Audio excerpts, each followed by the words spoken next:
Assalamualaikum warahmatullahi wabarakatuh. Perkenalkan, saya Nurfa Ain dengan nomor BP 1015 dan rekan saya Muhammad Alfarizi Nisper dengan nomor BP 191086301. Kami di sini dari kelompok 4 akan mempresentasikan mengenai karakterisasi dalam mata kuliah skenario film. Di dalam sebuah cerita, tentu kita mengetahui bahwa cerita tersebut harus memiliki tokoh. Tokoh tersebut pasti memiliki karakter ya. Karakter ini berfungsi supaya jalan cerita itu lebih terarah, lebih tertuju. Dan karakter sebuah cerita didukung oleh 3 faktor. Yang pertama, ada faktor fisik seperti bentukan dari luarnya, entah itu rambut, tangan, tubuh, usia, jenis kelamin, dan lain-lainnya. Faktor kedua, ada yang namanya faktor psikis, yaitu faktor kejiwaan ataupun emosional.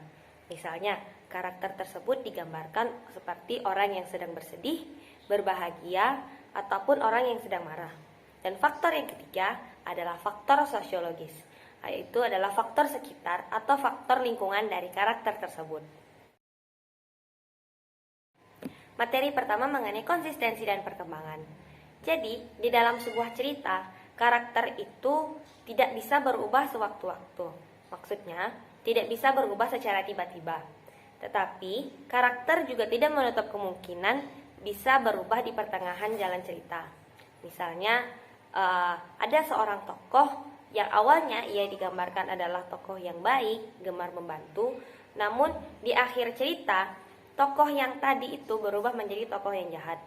Tetapi, si penulis harus menjelaskan apa sebab dari karakter tersebut berubah sifatnya. Nah, jadi tugas penulis tersebut jika ingin merubah karakter tersebut, maka ia harus meyakinkan si pembaca bahwa alasan karakter tersebut berubah bisa masuk akal. Dan tentunya ini tidak bisa berubah secara tiba-tiba ya. Materi yang kedua adalah karakter dan dimensional. Jadi maksudnya di sini adalah karakter itu terbagi 2 jenisnya. Yang pertama ada karakter datar dan yang kedua ada karakter dimensional. Jadi kalau karakter datar itu biasanya kita temui dalam kartun-kartun anak-anak. Karena kan biasanya anak-anak dia tidak terlalu paham mengenai kompleksitas dari sebuah karakter ya. Jadi dari awal hingga akhir cerita karakter si tokoh tersebut tidak akan berubah. Ya jika ia dari awal adalah karakter yang baik, maka hingga akhir pun dia menjadi karakter yang baik. Berbeda dengan karakter dimensional ini adalah karakter yang memiliki satu karakter yang menonjol, tetapi ia didukung dengan karakter-karakter lainnya. Misalnya, satu karakter digambarkan adalah karakter yang sombong, tetapi karakter lainnya ia memiliki karakter pendukung. Misalnya, walaupun ia sombong, tetapi dia suka membantu orang lain, atau dia sombong karena faktor lingkungannya, faktor sosiologisnya tadi. Jadi karakter tersebut kita bagi 2, ada karakter datar dan karakter dimensional. Dan materi ketiga adalah kontras karakter.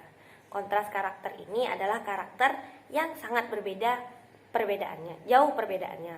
Misalnya ada karakter yang senang membantu orang dan karakter yang suka tidak membantu orang. Jadi biasanya karakter ini bertolak belakang nih, kalau ibaratnya mungkin bisa kita bilang seperti antagonis dan protagonis. Tetapi tidak menutup kemungkinan pula 2 karakter yang kontras ini berada di dalam satu tempat yang sama.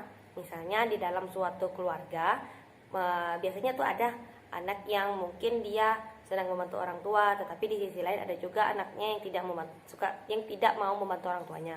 Nah, kedua karakter yang bertolak belakang ini kita sebut dengan kontras karakter. Untuk materi selanjutnya saya akan membahas tentang karakter klise. Yaitu sebelum kita membahasnya, coba kita bayangkan terlebih dahulu seorang karakter nenek sihir.